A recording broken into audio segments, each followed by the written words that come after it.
നമസ്കാരം. Astrology master ക്ലാസിന്റെ പുതിയൊരു അധ്യായത്തിലേക്ക് ഏവർക്കും സ്വാഗതം.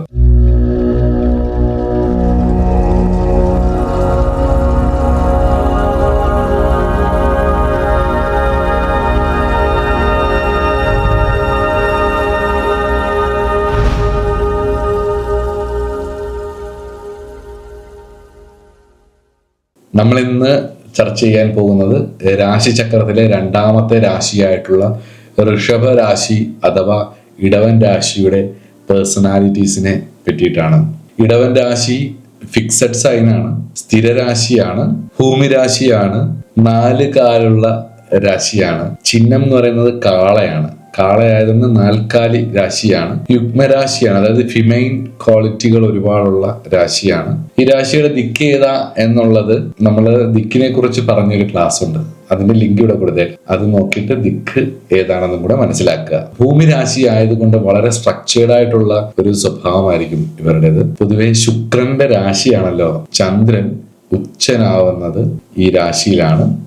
ഈ രാശിയുടെ 7ാം ഭാവാധിപൻ എന്ന് പറയുന്നത് ചൊവ്വയുമാണ്. ചൊവ്വ ഈ രാശിയുടെ 3ലാണ് നീചനാവുന്നത് എന്നുള്ളത് കൊണ്ടും ഈ രാശിയുടെ അധിപൻ ഉച്ചനാവുന്നത് 11ാം ഭാവത്തിലും ഈ രാശിയിലുള്ളവർ പൊതുവെ ശുക്രന്റെ രാശി ആയതുകൊണ്ട് വളരെ സൈലന്റ് ആയിട്ടിരിക്കാൻ ആഗ്രഹിക്കുന്നവരാണ്. രണ്ടാമതും ഒരു ആർട്ടിസ്റ്റിക് സ്വഭാവങ്ങൾ, ശുക്രന് പറഞ്ഞിട്ടുള്ള ഒരുപാട് സ്വഭാവങ്ങൾ ഈ രാശി പൊതുവെ ഋഷഭരാശിക്കുണ്ട്. ഹാൻസം ആയിരിക്കും, ഗോർജസ് ആയിരിക്കും, വളരെ എലഗന്റ് ലുക്കിൽ നടക്കാനൊക്കെ ആഗ്രഹിക്കുന്നവരായിരിക്കും. അതുപോലെ തന്നെ സെക്കൻഡ് സൈൻ ഓഫ് സോഡിയാക് ആണ്, അതായത് ഈ രാശിചക്രത്തിന്റെ 2ാമത്തെ രാശിയാണ്, കാലപുരുഷന്റെ 2ാമത്തെ രാശി ആയതുകൊണ്ട് തന്നെ ഇവര് മണി ഓറിയന്റഡ് ആയിരിക്കും, ഇന്റലക്ച്വൽ ആയിട്ടുള്ള കാര്യങ്ങളിൽ താല്പര്യമുള്ളവരായിരിക്കും. അതുപോലെ തന്നെ വീട്ടിലെ കാര്യങ്ങളൊക്കെ, ഫാമിലി റിലേറ്റഡ് ആയിട്ടുള്ള കാര്യങ്ങൾ, അവരുടെ ഫാമിലി റിലേറ്റഡ് ആയിട്ടുള്ള കാര്യങ്ങളിലൊക്കെ ഒരുപാട് കോൺട്രിബ്യൂഷൻ ചെയ്യണമെന്ന് ആഗ്രഹിക്കുന്നവരും ആയിരിക്കും.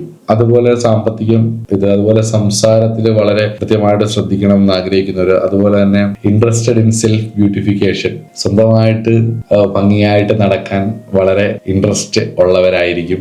ഈ രാശിയിൽ വരുന്ന നക്ഷത്രങ്ങൾ എന്ന് പറയുന്നത് ആദ്യത്തെ 3 പാദം കാർത്തികയ്ക്കും, പിന്നീട് രോഹിണിക്കും, പിന്നെ മകയിരത്തിന്റെ അരഭാഗവുമാണ് വരുന്നത്. അപ്പൊ കാർത്തിക എന്ന് പറയുന്നത് 4ാം ഭാവാധിപനായിട്ടുള്ള രവിയുടെ നക്ഷത്രമാണ്. 4ാം ഭാവാധിപൻ നീചനാവുന്ന സ്ഥലവും ലഗ്നാധിപന്റെ രാശി തന്നെയാണ് എന്നുള്ളത് കൊണ്ട് തന്നെ ഇവർക്ക് വീട്ടിൽ തന്നെ ഒരുപാട് ശത്രുക്കൾ ഉണ്ടാവാനുള്ള സാധ്യതയുണ്ട്. അതുപോലെ തന്നെ വളരെ ഷാർപ്നെസ്, കറേജ്, രവിക്ക് പറഞ്ഞ എല്ലാ കാര്യങ്ങളും ശുക്രനുമായിട്ട് അധികം ചേരാത്ത ഒരു ഗ്രഹമാണ് രവി. അതുകൊണ്ട് തന്നെ ശുക്രന്റെ സ്വഭാവമായിട്ട് അധികം ചേരാത്ത രവി ആയതുകൊണ്ട് ഇവർ തമ്മിലുള്ള ഒരു കോമ്പിനേഷൻ, രവിയുടെയും ശുക്രന്റെ ഒരു കോമ്പിനേഷൻസ് എന്ന് പറയുന്ന ആ ഒരു വൈബ് എന്ന് പറയുന്നത് തീർത്തും ഒരു പരസ്പര വിരുദ്ധമായിരിക്കും. Power and strength, sexual fantasies, കുഞ്ഞു കുഞ്ഞു പീഡനങ്ങൾ, ഇതൊക്കെ ഇതിൽ വരും. അക്രമ സ്വഭാവങ്ങള്, ഇതെല്ലാം വരും.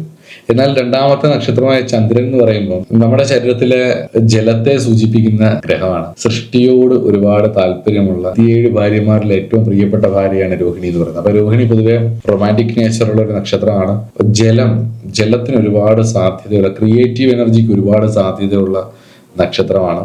ഒരു മദർലി കെയറിങ് ഉള്ള ഒരു നക്ഷത്രമാണ്. അപ്പൊ അവിടെ ഈ ശുക്രന്റെയും ഈ ചന്ദ്രന്റെയും കോമ്പിനേഷൻസ് അവിടെ വരുമ്പം 1, 3, 6 ഭാവത്തിന് പറഞ്ഞിട്ടുള്ള ക്യാരക്ടറുകൾ എല്ലാം കൂടി ഒരുമിച്ച് ചേർന്ന് വരും. പ്രണയപരാജയങ്ങളൊക്കെ ഉണ്ടാവും. കാരണം 7ാം ഭാവത്തിന്റെ നാശസ്ഥാനമാണ് 6. അപ്പൊ 6ന്റെ ഒരു കോമ്പിനേഷനും അതുപോലെ തന്നെ 7ാം ഭാവാധിപൻ നീചനാവുന്ന സ്ഥലമാണ് ചന്ദ്രന്റെ രാശിയായിട്ടുള്ള ക്യാൻസർ അഥവാ കർക്കിടക രാശി. ആ രാശിയുടെ അധിപൻ ഉച്ചനാവുന്നത് ഈ ടോറസിലായതുകൊണ്ട് തന്നെ ഋഷഭ രാശിയിൽ ചന്ദ്രന്റെ നക്ഷത്രത്തില് ലഗ്നമായിട്ട് വരുന്നവർക്ക് ദാമ്പത്യ ദുരിതം, കല്യാണത്തിലേക്ക് പ്രണയങ്ങളൊക്കെ ഒരുപാടുണ്ടാവും, പൊസസീവാവും, കുശുമ്പുണ്ടാവും, അങ്ങനെയൊക്കെയുള്ള ഒരുപാട് സ്വഭാവങ്ങൾ ഉണ്ടായിരുന്നാലും വിവാഹം കഴിഞ്ഞിട്ടുള്ള ജീവിതം കുറച്ച് ശ്രദ്ധിക്കേണ്ടതായിട്ടുള്ളതുണ്ട്. അടുത്തതെന്ന് പറഞ്ഞു കഴിഞ്ഞാൽ 7ാം ഭാവാധിപനും 12ാം ഭാവാധിപനുമായിട്ടുള്ള ചൊവ്വയുടെ നക്ഷത്രം. അപ്പം ശുക്രനും ചൊവ്വയും 1, 6, 7, 12 ഈ ഭാവങ്ങളുടെ ഒരു കോമ്പിനേഷൻസ് ആണ് അവര് വരുന്നത്. അപ്പൊ ഈ കുജശുക്ര ബന്ധത്തില് മകയിരം നക്ഷത്രത്തിന്റെ അരഭാഗത്തിലേക്ക് ലഗ്നം വരുന്നവരും ഭൗതികപരമായിട്ടുള്ള വിഷയങ്ങൾക്കും അതേപോലെ ശുക്രന്റെയും കുജന്റെയും കോമ്പിനേഷൻ വരുന്ന കാര്യങ്ങൾ ഞാൻ കുറെ പറഞ്ഞിട്ടുണ്ട്, ഗ്രഹങ്ങളുടെ സ്വഭാവങ്ങളിൽ ഞാൻ പറഞ്ഞിട്ടുണ്ട്. അപ്പം ഭൗതികപരമായിട്ടുള്ള ഒരുപാട് കാര്യങ്ങൾക്ക് വേണ്ടിയിട്ട് പൈസ സ്പെൻഡ് ചെയ്യും. പ്രത്യേകിച്ച് ഭാര്യ, ഏഴാം ഭാവമായിട്ടുള്ള ബന്ധപ്പെട്ടിട്ടുള്ള വിഷയങ്ങൾ. അതുപോലെ മൃഗശീർഷ നക്ഷത്രത്തിൽ ലഗ്നം വരുന്നവർക്ക്, പ്രത്യേകിച്ച് ഇടവൻ രാശിയിലും മൃഗശീർഷ നക്ഷത്രത്തിൽ ലഗ്നം വരുന്നവര് കുജന്റെ ദശയോ അപഹാരമോ ഒന്നും നടക്കുന്ന സമയത്ത് കല്യാണം കഴിക്കുകയോ അതേപോലെ ഇൻവെസ്റ്റ് ചെയ്യുകയോ ചെയ്യുന്നത് വളരെ സൂക്ഷിച്ച് ചെയ്യണം. പരാജയപ്പെട്ടു പോകുന്നതായിട്ടൊരു നിരീക്ഷണമായിട്ട് എനിക്ക് തോന്നിയിട്ടുണ്ട്. പ്രത്യേകിച്ച് ബിസിനസ്സിൽ കൂട്ടുകച്ചവടമൊക്കെ ചെയ്യുന്ന സമയത്ത് പറ്റിക്കപ്പെടുന്നതായിട്ട്, ആ ധനം നഷ്ടപ്പെട്ടു പോകുന്നതും അതിഭീമമായിട്ടുള്ള കടത്തിലേക്കൊക്കെ പോയി ചാടുന്നത് കണ്ടിട്ടുണ്ട്. ഈ മൃഗശീർഷം അഥവാ മകയിര നക്ഷത്രത്തിന്റെ ലഗ്നമായിട്ട് വരുന്നവർക്ക് സ്മെൽസിനോടൊക്കെ ഭയങ്കര താല്പര്യമായിരിക്കും. പ്രത്യേകിച്ച് പെർഫ്യൂംസിനോടൊക്കെ ഒരു പ്രത്യേക അഡിക്ഷനും ഒരുപാട് ധനമൊക്കെ അതിനുവേണ്ടി മുടക്കുകയും ഒക്കെ ചെയ്യുന്നതായിട്ട് ശ്രദ്ധയിൽപ്പെട്ടിട്ടുണ്ട്. അതുപോലെ തന്നെ ഇവരുടെ രണ്ടാം ഭാവത്തിന്റെ സ്ഫുടമൊക്കെ ശരിക്കും പറഞ്ഞാൽ മൃഗശീർഷത്തിലാണ് വീഴുന്നത്, തൊട്ടടുത്ത രാശിയിലേക്കാണ് വീഴുന്നതെങ്കിൽ ചിലപ്പം ഇവർക്ക് സ്പൗസ് വഴി, അതായത് കല്യാണം കഴിഞ്ഞ് ഒക്കെ ധനങ്ങളൊക്കെ കിട്ടാനുള്ള ഭാഗ്യം ഉണ്ടാവും. ഗവൺമെന്റ്, ആർമി അതുപോലുള്ള കാര്യങ്ങൾ വഴി ധനങ്ങൾ ഉണ്ടാവാനുള്ള സാധ്യതകളുണ്ട്. അതേപോലെ തന്നെ എഞ്ചിനീയറിങ് എക്യുപ്മെന്റ്സ്, ഹെവി മെഷീൻസ് ഒക്കെ വഴിയിട്ടൊക്കെ ധനം ഉണ്ടാവാനുള്ള സാധ്യതയുമുണ്ട്. അതേപോലെ തന്നെ രണ്ടാം ഭാവത്തിൽ വരുന്ന മറ്റൊരു നക്ഷത്രമാണ് രാഹുവിന്റെ നക്ഷത്രമായിട്ടുള്ള തിരുവാതിര. സീക്രട്ട് പ്ലാൻസ് വഴിയും അതേപോലെ തന്നെ സീക്രട്ടായിട്ട് എക്സിക്യൂട്ട് ചെയ്യുന്ന കുറെ കാര്യങ്ങൾ വഴിയും അതേപോലെ ഇൻവെസ്റ്റിഗേഷൻസ് വഴിയും മണി ലെൻഡിങ് വഴിയും ഫോറിൻ എക്സ്ചേഞ്ച് വഴിയും അതേപോലെ രാഹുവിന് പറഞ്ഞിട്ടുള്ള കാരകത്വങ്ങൾ വഴി പലതിലും ധനങ്ങൾ ഉണ്ടാവാനുള്ള സാധ്യതയുണ്ട്. അതേപോലെ തൊട്ടടുത്തത് വ്യാഴത്തിന്റെ നക്ഷത്രമായതുകൊണ്ട് തന്നെ വ്യാഴ 11ാം ഭാവാധിപനും കൂടെ ആയതുകൊണ്ടും അത് ഉച്ചനാവുന്നത് 3ാം ഭാവമായതുകൊണ്ടും തന്നെ പുസ്തകങ്ങളൊക്കെ എഴുതിയും വിസ്ഡം റിലേറ്റഡ് ആയിട്ടുള്ള കാര്യങ്ങൾ എഴുതിയും ഗോൾഡ് അതേപോലെ തന്നെ എത്തിക്കൽ ബിസിനസ്സുകളൊക്കെ വഴിയും ഇവർക്ക് ധനം വന്ന് ചേരുന്നതായിട്ടും കണ്ടിട്ടുണ്ട്. ഈ രാശിയുടെ ഒരു മെയിൻ ആയിട്ടുള്ള ഒരു സ്വഭാവമായിട്ട് കണ്ടിട്ടുള്ളത് എക്സ്പെക്ടിങ് മെറ്റീരിയൽ കാര്യങ്ങൾ, മെറ്റീരിയൽ ബെനിഫിറ്റ്സുകൾ. അതായത് ഇവരെപ്പോഴും മെറ്റീരിയൽ ആയിട്ടുള്ള കാര്യങ്ങളിലായിരിക്കും കൂടുതൽ ശ്രദ്ധ ഊന്നിക്കൊണ്ടിരിക്കുന്നത്.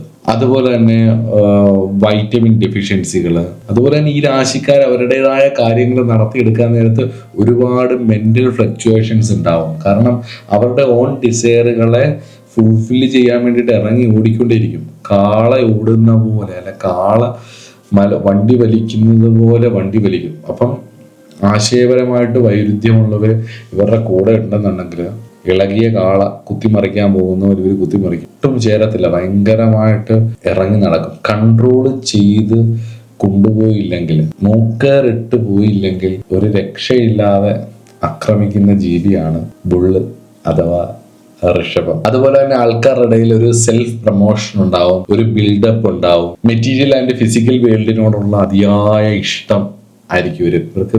സ്പിരിച്വൽ ആയിട്ടുള്ള കാര്യങ്ങളെക്കാട്ടിലും കൂടുതൽ മെറ്റീരിയൽ വേൾഡിനോടായിരിക്കും താല്പര്യം. സ്റ്റാറ്റസ്, പൊസിഷൻസ്, അവർ ജീവിക്കുന്ന സാഹചര്യങ്ങളിലുള്ള അവരുടെ ഒരു സെൽഫായിട്ടുള്ള അവരൊരു ബിൽഡപ്പ്, അവരെ തന്നെ ഒന്ന് പ്രൊമോട്ട് ചെയ്യാൻ വേണ്ടി നോക്കും, ഡ്രസ്സ് വഴിയും അല്ലെങ്കിൽ അവരുടെ ഇടപെടൽ വഴിയും ഒക്കെ. അതുപോലെ തന്നെ face, nose, eyes, teeth, mouth, tongue, നാവ്, ഇതൊക്കെയാണ് ഈ രാശിക്ക് പറഞ്ഞിട്ടുള്ള ശരീരഭാഗങ്ങൾ. മേടം രാശിയാകുന്ന അഗ്നിയിൽ നിന്നും ശാന്തനായി ഇറങ്ങി ഭൂമിരാശിയിലേക്കാണ് വാസ്തവത്തിൽ ടോറസ് എത്തിപ്പെടുന്നത്, അഥവാ ഋഷഭം എത്തിപ്പെടുന്നത്. മേടം വളരെ തീ പോലത്തെ രാശിയാണ്, വാരിയറാണ്, അക്രമകാരിയാണ്, സ്വതന്ത്രനാണ്. അവിടെ നിന്നും ഇവിടേക്ക് വന്നു കഴിഞ്ഞാൽ ശാന്തനായിരിക്കാൻ ആഗ്രഹിച്ചു വരുന്ന നന്ദികേശനെ പോലെയുള്ള ഒരു കാളയാണ് ഋഷഭ രാശിയുടെ ചിഹ്നം. അതുപോലെ തന്നെ ഈ രാശിക്കാർ ഒരു സംഗീതജ്ഞനും കൂടിയാണ്, ഒരു മ്യൂസീഷ്യനുമാണ്. ശുക്രനാണ് ഈ രാശിയുടെ അധിപനും ചന്ദ്രന്റെ ഉച്ചസ്ഥലവും കൂടിയാണ് ഈ രാശി. അതുകൊണ്ട് തന്നെ മനസ്സിന് സന്തോഷം നൽകുന്ന, മനസ്സത്യുച്ചത്തിൽ ഇരിക്കണമെന്ന് ആഗ്രഹിക്കുന്ന, സൈലൻസിനെ, സമാധാനത്തെ വല്ലാണ്ട് ഇഷ്ടപ്പെടുന്നവരായിരിക്കും ഈ രാശിക്കാര്. എന്നാൽ മൂക്കേറിട്ട് തങ്ങളുടെ ഡിസയറിനെ കൺട്രോൾ ചെയ്യാൻ കഴിഞ്ഞില്ലെങ്കിൽ ഒരു ഫെറോഷ്യസ് ബുള്ളായിരിക്കും. അതായത് അക്രമകാരിയായ ജെല്ലിക്കെട്ടിനൊക്കെ ഇറങ്ങുന്ന കാളയെ പോലെ ആയിരിക്കും ഈ രാശിക്കാര്. ഭൂമി രാശി ആയതുകൊണ്ട് തന്നെ മലകളും പൂക്കളും കുന്നുകളും ജലവും ഉള്ള അതിവിശാലമായിട്ടുള്ള ഫലഭൂഷ്ടമായിട്ടുള്ള മണ്ണിലേക്ക് ഇറങ്ങിച്ചെന്ന് ഉഴുതുമറിച്ച് അവിടെ പുതിയ പുതിയ കാര്യങ്ങൾ തങ്ങളുടെ ഇഷ്ടത്തിന് ചെയ്തെടുക്കാൻ ഒരു കഴിവുള്ളവരാണ് ഈ രാശിക്കാര്. അതുപോലെ തന്നെ ഞാൻ പറഞ്ഞല്ലോ, 4-ാം ഭാവാധിപൻ 6-ൽ നീചനാവുന്നത് കൊണ്ട് തന്നെ വീടിന് വേണ്ടി ഒക്കെ ഒരുപാട് കഷ്ടപ്പെട്ടാലും ചിലപ്പം വീട്ടിൽ നിന്നും അല്ലെങ്കിൽ തങ്ങളെ സ്നേഹിക്കുന്നവരിൽ നിന്നും കുടുംബത്തിൽ നിന്നും ഒക്കെ ഒരു സ്നേഹം ഇവർ പ്രതീക്ഷിക്കുന്ന പോലെ അല്ലെങ്കിൽ ഒരു സപ്പോർട്ട് കിട്ടാതിരിക്കാം. അല്ലെങ്കിൽ ഇവർ തിരിച്ച് വീട്ടുകാരെല്ലാം ഉപേക്ഷിച്ച് വീട്ടുകാരുടെയൊക്കെ ഒരു ശത്രുവിനെ പോലെയായി ഒറ്റപ്പെട്ട് ഇവരുടേതായ ഒരു ലോകത്തിൽ ഇവരുടേതായ ഇഷ്ടം സാധിക്കുന്ന രീതിയിലുള്ള ഒരു ജീവിതവും നയിക്കാം. അത് ഈ പറഞ്ഞ പോലെ എല്ലാവരുടെയും ദൗത്യങ്ങൾ ചെയ്തു കൊടുത്ത് എല്ലാവരെയും സപ്പോർട്ട് ചെയ്തു പോകുമ്പോൾ നമ്മളിലെ വണ്ടിയൊക്കെ കാള വലിച്ചുകൊണ്ട് പോകുന്ന പോലെ പോകും. എന്നിട്ട് വിശക്കുന്ന സമയത്ത് തൻ്റെ യജമാനു വേണ്ടിയാണ് പണിയെടുക്കുന്നത്, പക്ഷെ യജമാനിൽ നിന്നും ഭക്ഷണവും വെള്ളവും കിട്ടാൻ വേണ്ടി കാത്തിരിക്കുന്ന വണ്ടിക്കാളയെ പോലെ ആയിരിക്കും പലപ്പോഴും ഇടവൻ രാശിക്കാര് തങ്ങളുടെ ജീവിതത്തിൽ തങ്ങളെല്ലാം ചെയ്തു കൊടുത്തിട്ടും തങ്ങൾക്ക് തിരിച്ചത് കിട്ടാൻ വേണ്ടിയിട്ട് ശാന്തതയോടെ കാത്തിരിക്കുന്ന ഒരു സ്വഭാവവും. അതുപോലെ തന്നെ തങ്ങളാണ് ഏറ്റവും വലുത് എന്ന് വിചാരിച്ച് തങ്ങളോടൊരു ബഹുമാനം വേണമെന്ന് വിചാരിക്കുന്ന അമ്പലക്കാളയെ പോലെയുള്ള ഇടവൻ ലഗ്നക്കാരും ഉണ്ട്. ഒരു 35 വയസ്സിന് ശേഷമൊക്കെ ഒറ്റയ്ക്കിരിക്കാൻ ഒരുപാട് ഇഷ്ടപ്പെടുന്ന ആൾക്കാരായിരിക്കും ഇടവൻ ലഗ്നക്കാര്. അതിപ്പം വളരെ തിരക്കുള്ള ഒരു സ്ഥലത്തേക്ക് ഇവർ ജോലിക്ക് പോയാൽ പോലും അവിടെ അവരുടേതായ ഒരു സ്പേസ് കണ്ടെത്താൻ ഇവർക്ക് പെട്ടെന്ന് സാധിക്കും. 12 രാശികളിൽ സൈലൻസ് എന്ന് നമ്മൾ പറഞ്ഞാൽ അപ്പം ആലോചിക്കേണ്ട രാശിയാണ് ഇടവൻ രാശി. എന്നാൽ സന്തോഷിക്കാൻ തുടങ്ങിയാൽ ഈ രാശിക്കാര് സംഗീതമാണ്, കലയാണ്, മേക്കപ്പാണ്, സ്വന്തമായിട്ട് പ്രൊജക്റ്റ് ചെയ്യുന്നവരാണ്, അടിച്ചുപൊളിയാണ്. അതുപോലെ തന്നെ ഇവർക്ക് ഭയങ്കരമായിട്ട് സ്പർശനവും കെയറിങ്ങും ഒക്കെ വേണമെന്ന് ആഗ്രഹിക്കുന്നവരാണ്. അതുപോലെ തന്നെ മണം, ഞാൻ പറഞ്ഞില്ല, മൃഗശീർഷ നക്ഷത്രത്തിലെ ആദ്യത്തെ 2 പാദം ഈ രാശിയിലായതുകൊണ്ട് അവിടെയാണ് ലഗ്നം വീഴുന്നെങ്കിൽ മണത്തിനോട്, കസ്തൂരിമാൻ പൊഴിച്ച് നടക്കുന്ന മണം പോലെ തന്നെ ഇവര് അതിൻ്റെ മണത്തെ ഭയങ്കരമായിട്ട് പെർഫ്യൂംസിനോടൊക്കെ സ്മെല്ലിനോടൊക്കെ ഭയങ്കര അഡിക്ഷനും ഒരു താല്പര്യവും ഒക്കെ ഉണ്ടാവും അവർക്ക്. ഈ രാശിക്കാരുടെ ഒരു മനസ്സിന്റെ എപ്പോഴും ഒരു ചിന്ത എന്ന് പറയുന്നത് സ്ഥിരമായ ഒരു ജോലി, അതുപോലെ അബ്സല്യൂട്ട് പ്രാക്ടിക്കാലിറ്റി, ലൈഫിൽ എല്ലാം പ്രാക്ടിക്കലായിട്ട് ചിന്തിക്കുന്ന ഒരു രീതി, ലോജിക്കലി ചിന്തിക്കുന്ന ഒരു രീതികൾ, വിശ്വസനീയമായിട്ടുള്ള ഒരു നെറ്റ്വർക്ക് ഇവർ ക്രിയേറ്റ് ചെയ്യും ഇവരുടേതായ ലോകത്ത്. അതുപോലെ തന്നെ ഇവരുടെ ഒരു സ്വകാര്യ ലോകത്ത് ഒരു വളരെ സൗന്ദര്യമുള്ള വളരെ ബ്യൂട്ടിഫുൾ ആയിട്ടുള്ള ഒരു ക്യാമറാഡറി സെറ്റപ്പ് ഇവർക്ക് ഉണ്ടാവും. അതായത് ഒരു നല്ലൊരു റിലേഷൻഷിപ്സ് ഇവർ ബിൽഡ് ചെയ്ത് വെച്ചിട്ടുണ്ടായിരിക്കും ഇവരുടേതായ ഒരു ലോകത്ത്. എന്നാൽ അതുപോലെ തന്നെ വളരെ വിശാലമായിട്ടുള്ള ഒരു നെറ്റ്വർക്ക് ഇവരുടെ ജോലിയുടെയോ തൊഴിലിൻ്റെയോ മേഖലകളിൽ ഇവർ സെറ്റ് ചെയ്ത് വെച്ചിട്ടുണ്ടാവും. അതുപോലെ തന്നെ ചില സമയങ്ങളിൽ ഒറ്റയ്ക്കിരിക്കാനും നല്ല തീവ്രമായിട്ട് ആഗ്രഹിക്കുന്നവരുമായിരിക്കും ടോറസ് അസെൻഡന്റിൽ ജനിച്ചവർ. അതുപോലെ തന്നെ ഋഷഭ ലഗ്നക്കാര് സൈലൻസിനെ ഇഷ്ടപ്പെടുന്നതെന്ന് പറഞ്ഞു. അതുപോലെ തന്നെ റെവറൻസ്, ബഹുമാനം, തങ്ങളെയും ഒരു സെൽഫ് റെവറൻസും ഉണ്ടാവും. അതുപോലെ തന്നെ മറ്റുള്ളവരെയും റെസ്പെക്ട് ചെയ്യാനും അതിനേക്കാളുപരി സ്വയം അവനവനോടൊരു റെസ്പെക്ട് ഉണ്ടാവും. അതുപോലെ തന്നെ മറ്റുള്ളവരെ തങ്ങളെ റെസ്പെക്ട് ചെയ്യണം എന്നൊരുപാട് ആഗ്രഹിക്കുന്നവരായിരിക്കും. ഇവരുടെ ഒരു ഷാഡോ സൈഡായിട്ട് എനിക്ക് എപ്പോഴും തോന്നിയിട്ടുള്ള ഒരു കാര്യം കൂടെ പറയാം. പർവ്വതം പോലെ ഉയർന്നു നിൽക്കുന്ന മെറ്റീരിയൽ വസ്തുക്കളിൽ ഋഷഭലഗ്നക്കാര് വല്ലാണ്ട് ഭ്രമിക്കും. ആഗ്രഹിക്കുമ്പം മലയോളം കാണണം, പർവ്വതത്തോളം കാണണം എന്നൊക്കെയുള്ള പഴഞ്ചൊല്ല് ചിലപ്പോൾ ഇവരെ കണ്ടായിരിക്കും ഉണ്ടാക്കിയതെന്ന് എനിക്ക് പലപ്പോഴും തോന്നിയിട്ടുണ്ട്. കാരണം അതുപോലെ മെറ്റീരിയൽ ആയിട്ടുള്ള കാര്യങ്ങൾ ഇവർക്ക് ചെയ്യണമെന്നും വളരണമെന്നും ഇവർക്ക് വല്ലാണ്ട് ആഗ്രഹം ഉണ്ടായിരിക്കും. ആ സമയത്ത് ഇവർ വല്ലാണ്ട് ഗ്രീഡിയാവും, വല്ലാണ്ട് പല കാര്യങ്ങളിലും ഇവര് സ്വാർത്ഥരാവും. ഇവര് അങ്ങനെ ജീവിതത്തിൽ പലർക്കും ബുദ്ധിമുട്ടുകളാവും. ഈ ബുദ്ധിമുട്ടാവുന്ന സമയത്ത് ആരെങ്കിലും ഉപദേശിച്ചാൽ ഇവർ പറയുന്ന ഒരു സ്ഥിരം ഡയലോഗ് എന്ന് പറയുന്നത് സ്വന്തം സുരക്ഷിതത്വമാണ് ഏറ്റവും വലിയ കാര്യം, അല്ലെങ്കിൽ എല്ലാവരും ജീവിക്കുന്നത് ഇങ്ങനെയൊക്കെ തന്നെയല്ലേ എന്നൊക്കെ പറഞ്ഞിട്ട് ഇവർ അതിഭീകരമായിട്ട് സ്വപ്നം കണ്ടായിരിക്കും മുന്നോട്ട് പോകുന്നത്. അങ്ങനെ പോകുമ്പോൾ അത് പോകുന്നതിൽ തെറ്റൊന്നുമില്ല. അങ്ങനെ പോകുമ്പോൾ പണവും ഭൂമിയും ഇതൊക്കെ നേടുകയും ചെയ്യും. പക്ഷേ അതിമാരകമായിട്ടുള്ള ഭൗതിക ആകർഷണത്തിൽ മുങ്ങിപ്പോകുന്ന കാള ശാന്തതയും സമാധാനവും തൻ്റെ അൾട്ടിമേറ്റ് ആണെന്ന് വിശ്വസിച്ച് സ്വസ്ഥമായി ഇരിക്കാൻ ആഗ്രഹിക്കുന്ന കാള ഇതിൻ്റെയൊക്കെ പുറകിന് പോയി നിരന്തരമായ ഒന്നിൽ നിന്നും മറ്റൊന്നിലേക്ക് പോയി നേടുന്നതൊന്നും ആസ്വദിക്കാൻ കഴിയാതെ മറ്റുള്ളവരാൽ പ്രഷറാൽ എന്താ പറയാ ദേഷ്യം കൊണ്ട് മുന്നോട്ട് ഓടി വരുന്ന എല്ലാവരും തൂക്കിയെടുത്തെറിയുന്ന കാളയെ പോലെ ആ ബുൾ റേസ് ഒക്കെ കണ്ടിട്ടില്ലേ, ഭയങ്കര കാളയോട്ടത്തിനൊക്കെ ഓടുന്ന പോലെ ഇങ്ങനെ ജീവിതം ഇങ്ങനെ ഓടി ഓടി ഓടി തീർക്കുന്നതായിട്ടും കണ്ടു. ഇവരുടെ ഒരു വല്ലാത്ത ഷാഡോ സൈഡാണ്. പല സമയത്തും ഇവര് പറയുന്നത് കേട്ടിട്ടുണ്ട്, ഇന്നലകളിലും ഇന്നും നാളെയും ഒക്കെ ഞാൻ ഒരുപോലെ ആയിരിക്കും എന്നൊക്കെ തള്ളി മറിക്കുന്ന കേൾക്കാം. അതില് ഈ ചന്ദ്രന്റെ നക്ഷത്രത്തിലെ ലഗ്നമൊക്കെ വരുമ്പോഴാണെങ്കിൽ 3-ാം ഭാവാധിപനായിരിക്കുന്ന ഗ്രഹം ലഗ്നത്തിൽ ഉച്ചനാവുകയും ധൈര്യവും വീര്യവും ദുർബുദ്ധിയും ഒക്കെ അത് ആ ഉച്ചനാവുന്ന നക്ഷത്രത്തിൽ ലഗ്നം വരികയും അതേപോലെ തന്നെ 2-ാം ഭാവാധിപനായ ഗ്രഹം ഉച്ചനാവുന്നത് 5-ലും കൂടി ആയതുകൊണ്ടും അത് ബുധനായതുകൊണ്ടും ബുധൻ മാനിപ്പുലേറ്റർ ആയതുകൊണ്ടും വളർച്ച തുടങ്ങി മുന്നോട്ട് പോകുമ്പോൾ ഈ നേരത്തെ പറഞ്ഞ കാര്യങ്ങളുണ്ടല്ലോ, വാക്ക് മാറുന്ന ആളാണ് ബുധൻ. അതുകൊണ്ട് തന്നെ നേരത്തെ പറഞ്ഞ കാര്യങ്ങളുണ്ട്, ഇന്നലകളിലും ഇന്നും നാളെയും എല്ലാം ഞാൻ ഒരുപോലെ ആയിരിക്കും എന്ന് പറയുന്ന ടോറസുകാര് സെൽഫ് ഇമേജും തങ്ങളുടെ ആറ്റിറ്റ്യൂഡും അതുപോലെ തന്നെ ചോയ്സുകളും ഒക്കെ മുന്നോട്ട് മാറുന്നതിനനുസരിച്ച് മാറിത്തുടങ്ങും. പലതും ഓപ്ഷൻസ് ആവും, പലതിൻ്റെയും പുറകിന് പോകുകയും ചെയ്യും. അങ്ങനെ പോയാൽ സമാധാനം, സൈലൻസ് എന്ന അസ്തിത്വത്തിൽ നിന്നും മാറി ഇവര് കശാപ്പുകാരന്റെ കടയിൽ തൂങ്ങിക്കിടക്കുന്ന കാളയെ പോലെ ആയിപ്പോവും. അവരുടെ ലൈഫ് വല്ലാണ്ട് ബുദ്ധിമുട്ടിക്കുകയും ചെയ്യും. ഇതാണ് ഋഷഭരാശിയുടെ നെഗറ്റീവായിട്ടുള്ള കുറെ ചിഹ്നങ്ങൾ. അപ്പൊ ഇത് ഞാൻ പറഞ്ഞു എന്നേ ഉള്ളൂ.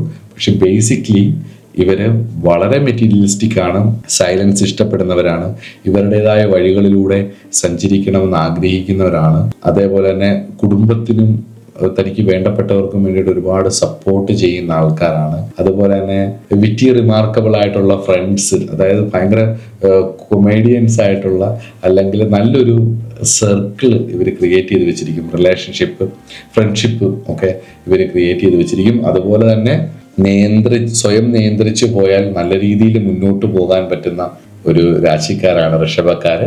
സ്വയം നിയന്ത്രിച്ചില്ലെങ്കിൽ അഴിച്ചുവിട്ട കാളയെന്നൊക്കെ നമ്മുടെ നാട്ടിൽ പറയില്ലേ, അതേപോലെ നിയന്ത്രണാതീതമായിട്ട് പോകുന്ന ഒരു രാശിക്കാരാണ് ഋഷഭക്കാര്. അപ്പം ആയുസ്സിനെ കുറിച്ച് പറഞ്ഞ വീഡിയോ കണ്ടിട്ട് അതിൽ നിന്നും പഠിച്ച് ഈ രാശിയുടെ മാരകസ്ഥാനങ്ങൾ ഏതൊക്കെയാണെന്ന് മനസ്സിലാക്കി ബാധാസ്ഥാനം അധിപൻ ഏതൊക്കെയാണെന്ന് മനസ്സിലാക്കിയിട്ട് അതും കൂടെ നോട്ട് ചെയ്ത് വെച്ച് ഇവരുടെ ഈ ലഗ്നത്തിൽ ജനിച്ചു എന്ന് വെച്ചിട്ട് 27 നക്ഷത്രക്കാരും ഈ ലഗ്നത്തിൽ വന്ന് ജനിക്കാം.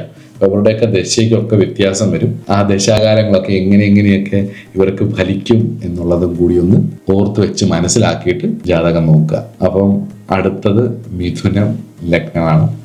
എൻ്റെ ഫേവറേറ്റ് ലഗ്നമാണ് മിഥുനം ലഗ്നം. അതിനൊരു കാരണമുണ്ട്, അതെന്താന്നുള്ളത് അടുത്ത ക്ലാസ്സിൽ പറയാം. നമസ്കാരം.